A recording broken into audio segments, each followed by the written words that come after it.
কবরে প্রশ্ন আছে না নাই? কথা বলেন। প্রথম প্রশ্ন জিজ্ঞেস করা হবে, মার রব্বুক, তোমার রব কে? বলেন, আমাদের রব কে?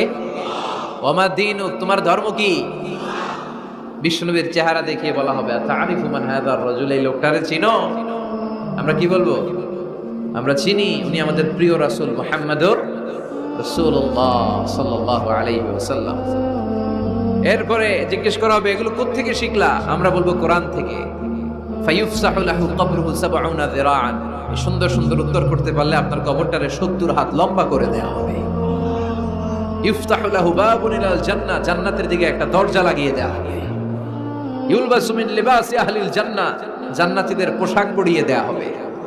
জান্নাতের পোশাক কেমন হবে জানেন? রেশমের পোশাক। ওয়া লিবাসুহুম ফিহা হারির, the dress will be in Jannah with fine green silk with the gold embroidery। জান্নাতে যারা থাকবে তাদের পোশাক